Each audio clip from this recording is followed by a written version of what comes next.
नमस्कार मेरे नौजवान साथियों, कैसे हैं आप सब। आशा करता हूँ आप सभी स्वस्थ और प्रसन्न होंगे तथा लगातार सीख रहे होंगे। मैं Prem, assistant professor PSMPG college geography department Kannauj आपका स्वागत करता हूँ अपने YouTube channel @learn geography with Prem में। दोस्तों, मानव भूगोल की जो हम सीरीज चला रहे हैं उसमें हमने पिछले वीडियो में आपसे बात की थी बौद्ध धर्म के बारे में। हमने देखा था कि बौद्ध धर्म के संस्थापक कौन हैं, बौद्ध धर्म के त्रिरत्न कौन से हैं, 4 आर्य सत्य कौन से हैं उनके, और उनका अष्टांगिक मार्ग क्या है, इसके बारे में हमने चर्चा की थी। ठीक है, आज हम बात करते हैं आपसे जैनिज्म यानी कि जैन धर्म के बारे में।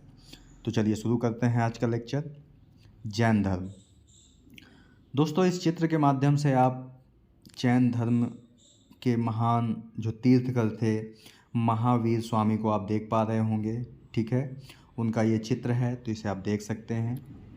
चलिए आगे हम इस जैन धर्म के बारे में बात करते हैं कि जैन धर्म एक प्राचीन धर्म है।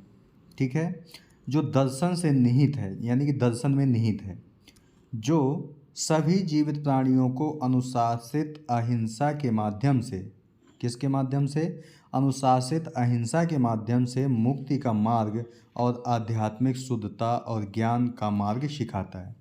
ठीक है, यानी कि जो जैन धर्म है वह मुक्ति का मार्ग, आध्यात्मिक शुद्धता और ज्ञान का मार्ग किसके माध्यम से सिखाता है, तो जीवित प्राणियों के अनुशासित अहिंसा के माध्यम से।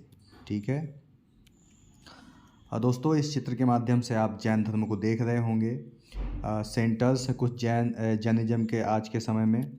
ठीक है, तो ये आप भारत का मैप देख रहे होंगे। भारत के मैप में आप देख रहे होंगे कि जो पश्चिमी भारत है यानी कि उत्तर पश्चिम और जो दक्षिणी भारत है, ज़्यादातर जो जैन धर्म को मानने वाले लोग हैं वो इसी भाग में रहते हैं। ठीक है, इसमें आप देख पा रहे होंगे कि ये आपका राजस्थान वाला एरिया है, ये कुछ गुजरात वाला एरिया है। ठीक है, और ये आपका कर्नाटक वाला एरिया है, ये बॉम्बे है। तो इस क्षेत्र में ही जैन धर्म को मानने वाले लोग ज़्यादातर रहते हैं। ठीक है, आगे देखते हैं, बात करते हैं कि जैन धर्म की उत्पत्ति कब हुई। तो जैन धर्म 6 यानी कि 6वीं शताब्दी ईसा पूर्व। ईसा पूर्व का मतलब आपको पता है कि जो अगर हम 0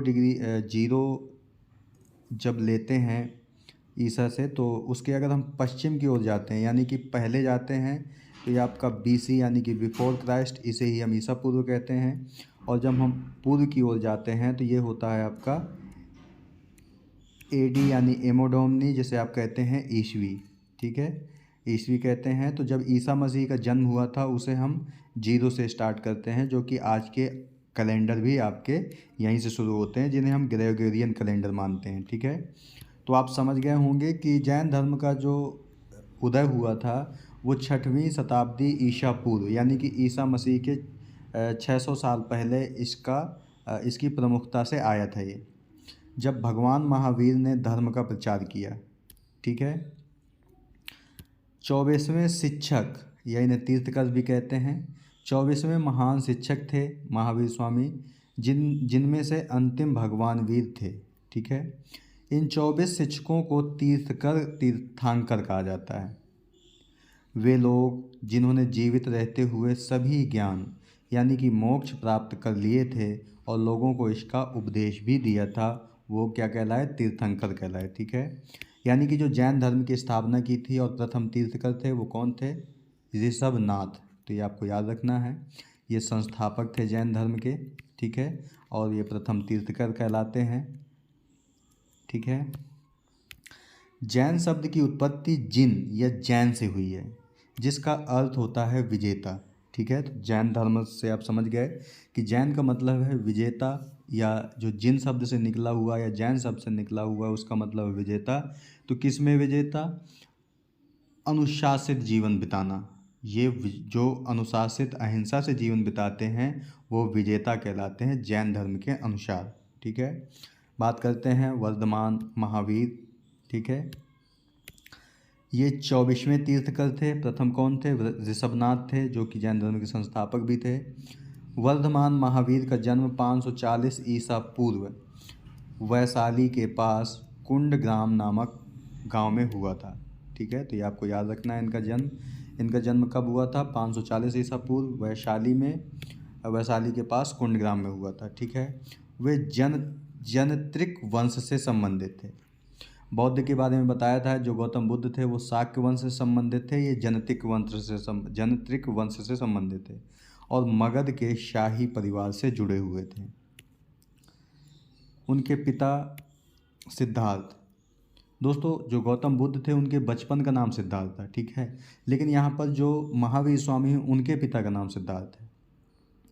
जनत्रिका क्षत्रिय वंश के प्रमुख थे और उनकी माता का नाम था त्रिशला, ठीक है। यानी कि पिता का नाम सिद्धार्थ था और माता का नाम त्रिशला था, जो वैशाली के राजा चेतक की बहन थी। 30 वर्ष की आयु में उन्होंने अपना घर त्याग दिया और एक तपस्वी बन गए। बुद्ध ने 29 वर्ष में त्यागा था, ठीक है, और महावीर स्वामी ने 30 वर्ष में त्यागा था। इन्होंने 12 वर्ष तक तपस्या की और 42वें वर्ष की आयु में कैवल्य अर्थात दुख और सुख पर विजय प्राप्त की। यानी कि इन्हें, जो महावीर स्वामी थे, इन्हें ज्ञान प्राप्त हुआ था 30 वर्ष की उम्र में घर से निकलने के बाद, 12 वर्ष तपस्या करने के बाद 42 वर्ष की आयु में प्राप्त हुआ था कैवल्य यानी कि ज्ञान, ठीक है, प्राप्त हुआ, जो कैवल्य नामक सर्वोच्च आध्यात्मिक ज्ञान प्राप्त हुआ। इन्होंने अपना पहला उपदेश पावा में दिया था, ठीक है। तो आपसे पूछा जाता है कि महावीर स्वामी ने पहला उपदेश कहाँ दिया था? तो पावा में दिया था। तो ये आपको याद रखना है। हर तीर्थंकर के साथ एक प्रतीक जुड़ा हुआ है और महावीर का प्रतीक सिंह था, ठीक है। यानी कि जो जैन धर्म में 24 तीर्थंकर हुए हैं उनके सभी के साथ एक प्रतीक चिन्ह जुड़ा हुआ है। तो महावीर स्वामी जो थे उनके साथ सिंह जुड़ा हुआ है, यानी कि सिंह किसका प्रतीक है? तो महावीर जी का, ठीक है। इन्होंने मिशन उन्हें कौशल, मगध, मिथिला, चंपा आदि ले गए। यानी कि जो इनके मिशन थे, जो उद्देश्य थे, इनको 3-4 स्थानों पर ले गए। उनका जो 72 वर्ष की आयु में 468 ईसा पूर्व में बिहार के पावापुरी में ही निधन हो गया। दोस्तों, पावापुरी में ही इन्होंने पहला उपदेश भी दिया था और पावापुरी में ही इनका निधन भी हुआ। अब देख लेते हैं कि उत्पत्ति के कारण क्या थे, कि जैन धर्म की शुरुआत क्यों हुई। क्योंकि इसी बीच बौद्ध धर्म भी चल रहा था। हिंदू धर्म जटिल कर्मकांडों और ब्राह्मणों के प्रभुत्व के साथ कठोर और रूढ़िवादी होता गया, ठीक है। यानी कि उस समय जो ब्राह्मण थे वो कर्मकांडों पर ज़्यादा जोर देते थे। इससे जो हिंदू धर्म था वो कठोर भी हो गया था और रूढ़िवादी हो गया था। इस कारण से जैन धर्म की शुरुआत हुई। वर्ण व्यवस्था ने समाज को जन्म के आधार पर 4 वर्गों में विभाजित किया। आपको पता है 4 वर्ग कौन से हैं? वो ब्राह्मण, क्षत्रिय, वैश्य और शूद्र, ये 4 वर्ण व्यवस्था थे, 4 वर्ग थे, जहाँ 2 उच्च वर्ग ने कई विशेषाधिकारों का आनंद लिया। 2 उच्च वर्ग कौन से थे? ब्राह्मण वर्ग और क्षत्रिय वर्ग। ब्राह्मणों के वर्चस्व के खिलाफ क्षत्रियों की प्रतिक्रिया शुरू हुई। लोहे के औजारों के प्रयोग से उत्तर पूर्वी भारत में नई कृषि व्यवस्था का भी प्रसार हुआ। दोस्तों, हम यहाँ पे बता रहे हैं आपको कि जैन धर्म उदय के कारण क्या थे, ठीक है। तो आपने देखा कि समाज 4 वर्णों में विभाजित था, कर्मकांड थे, रूढ़िवादी समाज हो चुका था, ठीक है, और क्षत्रियों की प्रक्रिया शुरू हो गई तथा उत्तर पूर्वी भारत में लोहे के औजारों के प्रयोग से कृषि व्यवस्था की भी शुरुआत हो गई, ठीक है। अब देख लेते हैं कि जैन धर्म के सिद्धांत क्या हैं। ये मुख्य रूप से मुक्ति की प्राप्ति का लक्ष्य रखता है। यानी कि जैन धर्म का प्रमुख लक्ष्य है मुक्ति प्राप्त करना, जिसके लिए किसी अनुष्ठान की आवश्यकता नहीं होती है। इसे 3 सिद्धांतों के माध्यम से प्राप्त किया जा सकता है, ठीक है। 3 ज्वेल्स या त्रिरत्न कहा जाता है। यानी कि 3 वे सिद्धांत जिनके माध्यम से जैन धर्म में मुक्ति प्राप्त होती है उसे क्या कहते हैं? 3 ज्वेल्स या त्रिरत्न कहा जाता है। और वे कौन हैं? पहला है आपका कि सही विश्वास यानी सम्यक दर्शन, फिर सही ज्ञान यानी कि सम्यक ज्ञान होना चाहिए, और राइट एक्शन यानी कि सही क्रिया होना चाहिए। सही विश्वास, सही ज्ञान और सही क्रिया होनी चाहिए। इन्हीं के माध्यम से मोक्ष तक पहुंचा जा सकता है जैन धर्म के अनुसार। जैन धर्म के 5 सिद्धांत हैं, वो कौन से हैं? अहिंसा मतलब जीव को क्षति न पहुंचाना, सत्य मतलब झूठ मत बोलो, यानी कि सदा सत्य बोलो, अस्तेय यानी कि चोरी मत करो, अपरिग्रह यानी संपत्ति का अधिग्रहण ना करो, ठीक है। और 5वां है आपका ब्रह्मचर्य, यानी कि संयम का पालन करो। दोस्तों, ब्रह्मचर्य का मतलब होता है कि हम जो काम कर रहे हैं उसको पूरी लगन और आस्था से करें और संयम के साथ करें, ठीक है। तो संयम का पालन करें। जैन धर्म में ईश्वर की अवधारणा क्या है, इसी भी देख लेते हैं हम। जैन धर्म का मानना है कि ब्रह्मांड और इसके सभी पदार्थ या संस्थाएं शाश्वत हैं। शाश्वत का मतलब है तो दोस्तों कि जो कभी नहीं समाप्त हो सकता। तो ब्रह्मांड और इसके सभी पदार्थ क्या हैं? शाश्वत हैं। समय के संबंध में इसका कोई आदि और अंत नहीं है। ब्रह्मांड अपने स्वयं के लौकिक नियमों द्वारा अपने हिसाब से चलता है, यानी कि ब्रह्मांड के कई सारे नियम हैं जिसके अनुसार वह अपना कार्य करता है और चलता है। उसका कोई आदि नहीं है, कोई अंत नहीं है। सभी पदार्थ अपने रूप बदलते या बदलते रहते हैं, यानी कि कोई भी तत्व यहाँ पर स्थायी नहीं है। परिवर्तन प्रकृति का नियम है, यही कहने की बात कही गई है कि सभी पदार्थ अपने रूप बदलते रहते हैं। ब्रह्मांड में कुछ भी नष्ट या बनाया नहीं जा सकता है, ठीक है। यानी कि ना तो कुछ नष्ट होता है ब्रह्मांड में, ना कुछ बनाया जाता है, बस उसका रूप परिवर्तन हो जाता है। ब्रह्मांड के मामलों को बनाने या प्रतिबंधित करने के लिए किसी की आवश्यकता नहीं है। इसलिए जैन धर्म ईश्वर को सृष्टिकर्ता, उत्तरजीवी और विध्वंसक के रूप में नहीं मानता। यानी कि जैन धर्म ईश्वर में विश्वास नहीं करता, ना तो उसे वो सृष्टिकर्ता मानता है, ना उत्तरजीवी मानता है, ना विध्वंसक के रूप में मानता है। हालांकि जैन धर्म ईश्वर में विश्वास करता है, ठीक है। यानी कि वह ईश्वर को उसका सृष्टिकर्ता, विध्वंसक और उत्तरजीविता नहीं मानता, लेकिन ईश्वर में विश्वास है उसका। एक निर्माता के रूप में नहीं है, बल्कि एक पूर्ण प्राणी के रूप में है, ठीक है। ईश्वर, जैन धर्म ईश्वर को मानता है, लेकिन एक निर्माता के रूप में नहीं, बल्कि पूर्ण प्राणी के रूप में। जब कोई व्यक्ति अपने सभी कर्मों को नष्ट कर देता है तो वह मुक्त आत्मा बन जाता है। वह हमेशा के लिए मोक्ष में पूर्ण आनंदमय अवस्था में रहता है। यानी कि सभी कर्मों का नष्ट होने का मतलब है कि जब कोई इंसान सभी इच्छाओं को त्याग देता है तो वह पूर्ण आनंदमय अवस्था में रहता है। कहने का मतलब यही है दोस्तों। और जो मुक्त आत्मा, यानी कि जो सब इच्छाएं त्याग चुका है, मुक्त आत्मा है, वह अनंत ज्ञान, अनंत दृष्टि, अनंत शक्ति और अनंत आनंद होता है, यानी कि जिसका कोई अंत नहीं। यह जीव जैन धर्म का एक देवता है। प्रत्येक जीव में ईश्वर बनने की क्षमता होती है। ये जैन धर्म के अनुसार है कि कोई भी व्यक्ति अपनी इच्छाओं का त्याग कर सकता है और ईश्वर बन सकता है, ये जैन धर्म कहता है। इसलिए ज्ञानियों का, जो जैनी है, जैनियों का एक भगवान नहीं है, लेकिन जैन भगवान असंख्य हैं। और जैसे जैसे अधिक जीव मुक्ति प्राप्त करते हैं, उनकी संख्या लगातार बढ़ती जाती है। अब देख लेते हैं अनेकांतवाद क्या है जैन धर्म के अनुसार। जैन धर्म में अनेकांतवाद यानी कि सत्य मीमांसा की अवधारणा है कि, यानी कि जैन धर्म में अनेकांतवाद सत्य मीमांसा की धारणा है कि कोई भी इकाई एक बार स्थायी है, लेकिन परिवर्तन से भी गुजर रही है। यानी कि कोई चीज़ जो है एक बार तो स्थायी है, लेकिन परिवर्तन से भी गुजर रही है, जो निरंतर और अपरिहार्य है, यानी कि निरंतर चीज़ों में परिवर्तन होता रहता है।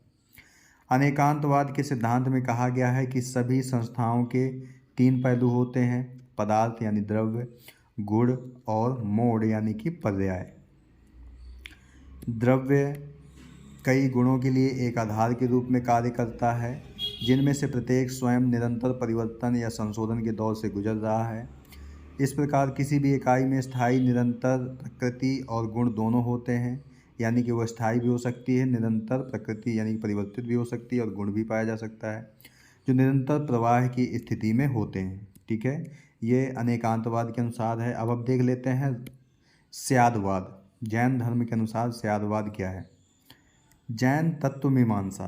दोस्तों, जो अनेकांतवाद था वो वो आपका संबंधित था सत्य मीमांसा से, लेकिन जो स्यादवाद है ये संबंधित है तत्व मीमांसा से।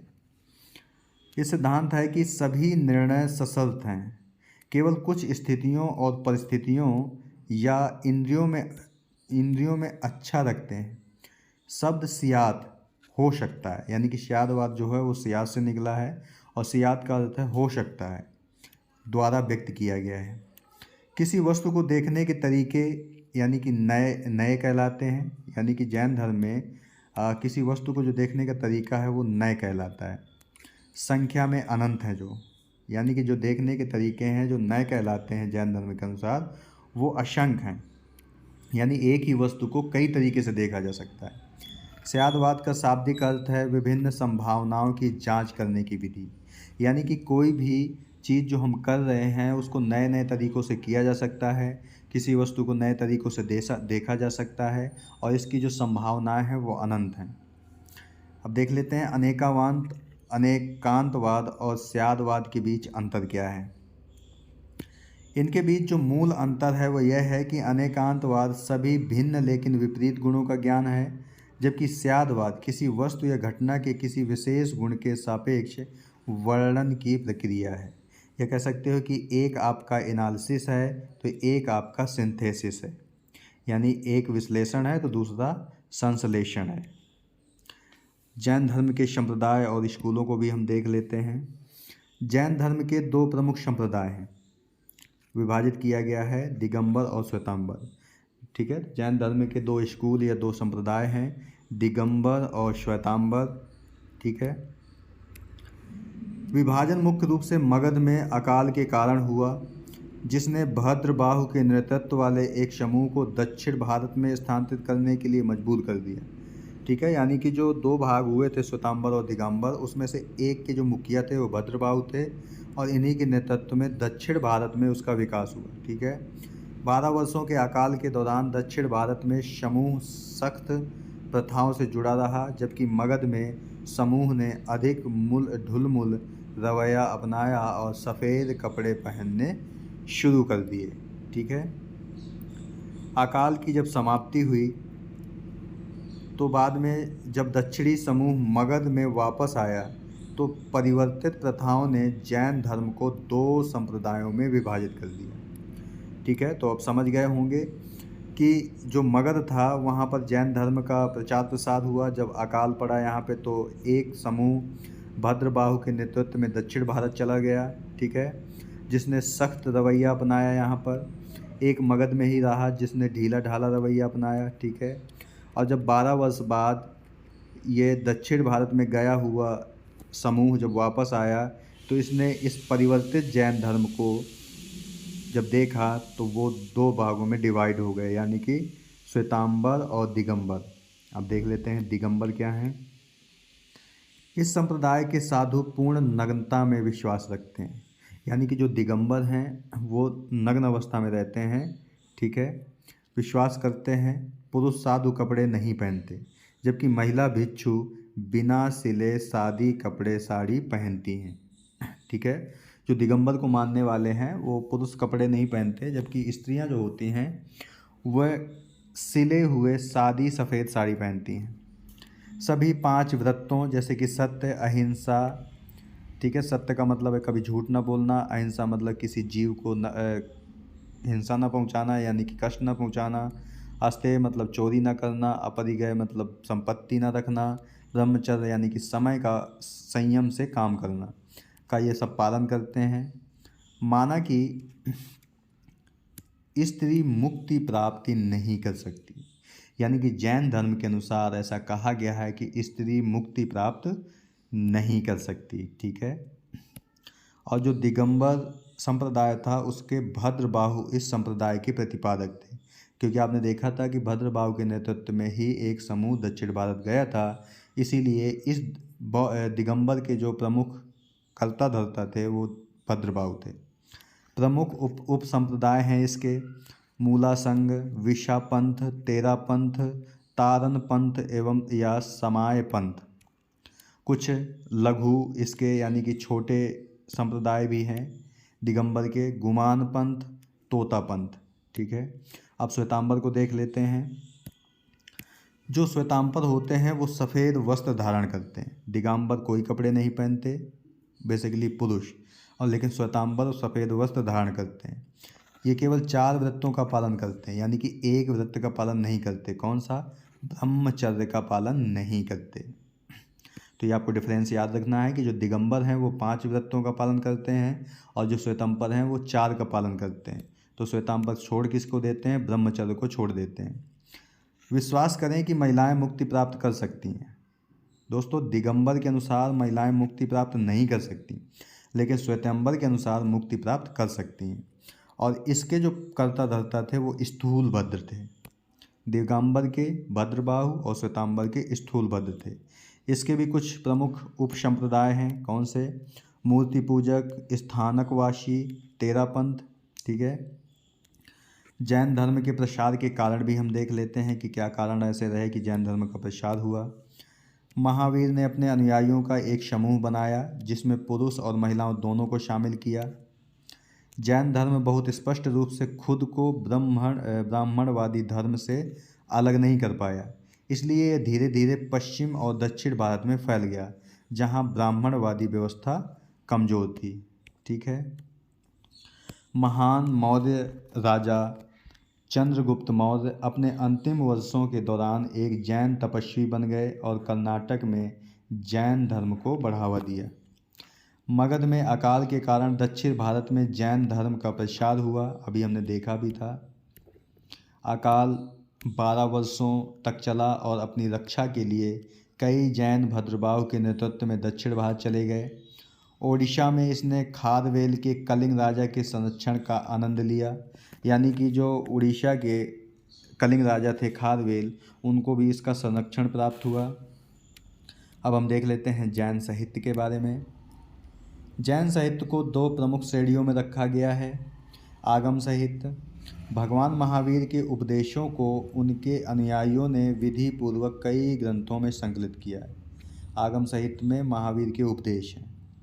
इन ग्रंथों को सामूहिक रूप से आगम जैन धर्म की पवित्र पुस्तकों के रूप में जाना जाता है, यानी कि जैन धर्म की जो पवित्र पुस्तकें हैं उन्हें आगम कहते हैं। आगम जो कि महावीर स्वामी के उपदेश हैं। आगम साहित्य को भी 2 उपसमूहों में फिर से बांटा गया है। अंग अगम। इन ग्रंथों में भगवान महावीर का प्रत्यक्ष उपदेश है। इनका संचालन गणधरों ने किया। भगवान महावीर के तत्काल शिष्यों को गणधर के नाम से जाना जाता है। ठीक है। यानी कि जिस समय महावीर स्वामी थे उस समय जो उनके शिष्य थे उन्हें गणधर कहते हैं। ठीक है। सभी गणधरों के पास पूर्ण ज्ञान था। उन्होंने भगवान महावीर के प्रत्यक्ष उपदेशों को मौखिक रूप से 12 मुख्य ग्रंथों में संकलित किया। इन ग्रंथों को अंग अगम के नाम से जाना जाता है। ठीक है। यानी कि महावीर स्वामी ने जो प्रत्यक्ष रूप से कहा, उनके शिष्यों ने उसे ग्रहण करके ग्रंथों का रूप दे दिया। और कितने ग्रंथ? 12 ग्रंथों का, जिसे अंग अगम के नाम से जाना जाता है। दूसरा है आपका अंग बाह्य अगम, यानी अंग आगम के बाहर। ये ग्रंथ अंग आगम के विस्तार हैं। इनका संकलन सुत केवलिन ने किया था। कम से कम 10 पूर्वों का ज्ञान रखने वाले भिक्षु सुत कोवलिन कहलाते हैं। ठीक है। तो ये आपको याद रखना है कि जो 10 पूर्वों का ज्ञान रखते हैं उन्हें भिक्षु सुत केवलिन कहते हैं। सुत केवलिन ने अंगमों में परिभाषित विषय वस्तु का विस्तार करते हुए कई ग्रंथ यानी सूत्र लिखे। सामूहिक रूप से इन ग्रंथों को अंग बाह्य अगम कहा जाता है, जिसका अर्थ है अंग आगम के बाहर। बाद में अंग अगम को द्रविवाद कहा जाता है। द्रविवाद में 14 पूर्व ग्रंथ हैं, जिन्हें पूर्व या पूर्व आगम के नाम से भी जाना जाता है। अंग आगमों में पूर्वा सबसे पुराने पवित्र ग्रंथ हैं। दोस्तों, इनकी जो भाषा थी जैन धर्म वालों की, वो प्राकृत भाषा थी। और बौद्ध धर्म की क्या थी? पाली। ठीक है। बौद्ध धर्म की पाली भाषा थी और जैन धर्म की प्राकृत भाषा थी। दूसरा आगम साहित्य है आपका गैर आगम साहित्य। पहला आपका यानी कि जैन धर्म में जो साहित्य चलते हैं आगम साहित्य, और गैर आगम साहित्य हैं। तो अब हम गैर आगम साहित्य को देख लेते हैं। इसमें आगम साहित्य की व्याख्या और व्याख्या बड़े भिक्षुओं, भिक्षुणियों और विद्वानों द्वारा संकलित स्वतंत्र रचनाएं शामिल हैं। वे प्राकृत, संस्कृत, पुरानी मराठी, गुजराती, हिंदी, कन्नड़, तमिल, जर्मन और अंग्रेजी जैसी कई भाषाओं में लिखे गए हैं, जो गैर आगम साहित्य हैं। अब हम देख लेते हैं जैन वस्तुकला क्या है। जैन वस्तुकला को अपनी खुद की शैली के साथ मान्यता नहीं दी जा सकती। यह लगभग हिंदू और बौद्ध शैलियों की एक शाखा है, यानी कि हिंदू और बौद्ध शैली का मिला जुला रूप जैन शाखा कहलाती है। जैन वस्तुकला के प्रकार हैं कुछ। ल्याना गुफा या गुफाएं। ल्याना का मतलब ल्याना या गुम्फा या गुफाएं। एलोरा की जो गुफाएं हैं, एलोरा की गुफाएं दोस्तों महाराष्ट्र में पड़ती हैं। गुफा संख्या 30 से 35 जैन धर्म से संबंधित है। ठीक है, एलोरा की गुफाओं में जो 30 से 35 गुफाएं हैं वो महाराष्ट्र में हैं और जैन धर्म से संबंधित हैं। मांगी तुंगी गुफा महाराष्ट्र में है। गंजपंथ गुफा ये भी महाराष्ट्र में है आपकी। यानी कि जो 30 से 35 तक गुफाएं उनके नाम हैं। ठीक है, उदयगिरी, खंडगिरी गुफाएं ये उड़ीसा में हैं। हाथी गुम्फा गुफा ये भी उड़ीसा में है। सिंतन वशल गुफा ये तमिलनाडु में। तो इन गुफाओं के नाम भी आपको याद रखने हैं। मूर्तियों को देख लेते हैं। गोमतेश्वर यानी कि बाहुबली की मूर्ति श्रवण बेलगोला कर्नाटक में। ठीक है, ये आपसे पूछी जाती है बहुत। गोमतेश्वर बाहुबली की मूर्ति श्रवण बेलगोला कर्नाटक में है। अहिंसा की मूर्ति जो कि ऋषभ नाथ की मूर्ति है, मांगी तुंगी पहाड़ियाँ महाराष्ट्र में है। जियानालय यानी कि मंदिरों को देख लेते हैं। दिलवाड़ा का जैन मंदिर ये माउंट आबू राजस्थान में है। ठीक है, गिरनार और पलिताना मंदिर ये गुजरात में है। मुक्तगिरी मंदिर ये महाराष्ट्र में है। ठीक है दोस्तों, मान स्तंभ क्या है ये भी देख लेते हैं।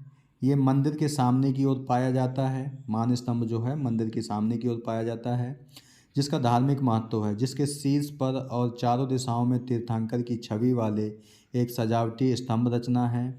बसदीस कर्नाटक में जैन मठावासी प्रतिष्ठान या मंदिर होते हैं। अब जैन परिषदों को हम देख लेते हैं। प्रथम जैन परिषद हुई थी 3री शताब्दी ईसा पूर्व पाटलिपुत्र में हुई थी। प्रथम जो जैन शताब्दी परिषद थी वो 3री शताब्दी ईसा पूर्व में पाटलिपुत्र में आयोजित की गई थी और इसकी अध्यक्षता स्थूलभद्र ने की थी। स्थूलभद्र के बारे में पता है आपको कि ये श्वेतांबर जो पंथ है, यानी कि श्वेतांबर जो समूह था उसके मुखिया थे। इसके बाद द्वितीय जैन जो परिषद हुई थी वह 512 ईस्वी में वल्लभी में आयोजित की गई थी। अध्यक्षता देवर्धि क्षमा श्रवण ने की थी। 12 अंग और 12 उपांगों का अंतिम संकलन है। जैन धर्म और बौद्ध धर्म में भिन्नता क्या है ये भी देख लेते हैं। जैन धर्म ने ईश्वर के अस्तित्व को मान्यता दी है, जबकि बौद्ध धर्म में ईश्वर को नहीं माना जाता। जैन धर्म वर्ण व्यवस्था की निंदा नहीं करता, जबकि बौद्ध धर्म वर्ण व्यवस्था की निंदा करता है। ठीक है, जैन धर्म आत्मा के अवतरण यानी कि पुनर्जन्म में विश्वास करता है, जबकि बौद्ध धर्म आत्मा के पुनर्जन्म में विश्वास नहीं करता है। बुद्ध ने मध्यम मार्ग को समझाया, जबकि जैन धर्म अपने अनुयायियों को वस्त्रों को पूरी तरह से त्यागने की वकालत करता है, अर्थात तपस्या का जीवन। यानी कि बुद्ध कहते हैं कि अगर मुक्ति प्राप्ति करनी है तो मध्यम मार्ग अपनाओ, और जैन कहते हैं कि अगर मुक्ति प्राप्ति करनी है तो तपस्या का जीवन जियो। आज की दुनिया में जैन धर्म की विचारधारा की कुछ प्रासंगिकता को देख लेते हैं। जैसे हमने पिछले वीडियो में बौद्ध धर्म की प्रासंगिकता को देखा था, तो जैन धर्म का योगदान देख लेते हैं कि वर्ण व्यवस्था की बुराइयों को सुधारने का प्रयास किया जा सकता है। इसके माध्यम से प्रकृति और कन्नड़ का विकास कर सकते हैं। वास्तुकला और साहित्य में अत्यधिक योगदान दिया है इन्होंने। अनेकांतवाद के जैन सिद्धांत का सामाजिक संदर्भ में व्यवहारिक रूप में अनुवाद करने का अर्थ 3 सिद्धांत होंगे। यानी कि अगर अनेकांतवाद को अगर अनुवाद किया जाए तो व्यवहारिक रूप से 3 सिद्धांत हो सकते हैं। कौन कौन से? हठ धर्मिता या कट्टरता का अभाव, दूसरों की स्वतंत्रता का सम्मान करना, शांतिपूर्ण सह अस्तित्व और सहयोग। ठीक है, ये बौद्धिक और सामाजिक सहिष्णुता की भावना लाता है। ठीक है, सहिष्णुता का मतलब होता है मिलान। ठीक है, तो ये मिलाता है। अहिंसा का सिद्धांत आज के परमाणु दुनिया के समाज में अस्थायी शांति प्राप्त करने के लिए प्रमुखता प्राप्त करता है। यानी कि अगर अहिंसा का सिद्धांत मान लिया जाए जैन धर्म के अनुसार जो दिया गया है, तो दुनिया में शांति स्थापित हो सकती है। अहिंसा की अवधारणा बढ़ती हिंसा और आतंकवाद को मुकाबला करने में भी मदद कर सकती है। ठीक है, अपरिग्रह यानी कि गैर आधिपत्य का सिद्धांत उपभोक्तावादी आदतों को नियंत्रित करने में भी मदद कर सकता है, क्योंकि लालच और स्वामित्व की प्रवृत्ति में काफ़ी वृद्धि हुई है। आज के समय में लालच और स्वामित्व की जो प्रवृत्ति है वो बढ़ गई है, जिससे विभिन्न प्रकार की समस्याएं पैदा हो रही हैं।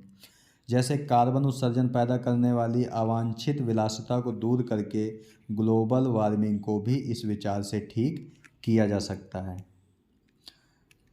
ठीक है दोस्तों, तो दोस्तों आज हमने आपसे बात की जैन धर्म के बारे में, जिसमें हमने देखा जैन धर्म के संस्थापक कौन हैं, उनके तीर्थकर कौन हैं, उसकी उत्पत्ति कब हुई थी। ठीक है, उसके सत्य कौन से हैं, सिद्धांत कौन से हैं, इनके बारे में बात की। जैन साहित्य के बारे में बात की और वर्तमान समय में जैन धर्म का क्या प्रासंगिकता हो सकती है, इसके बारे में भी बात की आपसे। ठीक है दोस्तों, इस लेक्चर का जो PDF होगा दोस्तों, इसी वीडियो के डिस्क्रिप्शन बॉक्स में उसका लिंक दे दिया जाएगा, जहां से डाउनलोड करके आराम से पढ़ सकते हैं। पहले कमेंट में भी PDF का लिंक दे दिया जाएगा, जहां से आप डाउनलोड कर सकते हैं। ठीक है दोस्तों, तो मिलते हैं आपसे नेक्स्ट वीडियो में एक नए टॉपिक के साथ। तब तक के लिए नमस्कार। आप प्रसन्न रहिए, खुश रहिए, मुस्कुराते रहिए और लगातार सीखते रहिए, कभी अपने लिए तो कभी अपनों के लिए। धन्यवाद। जय हिंद दोस्तों।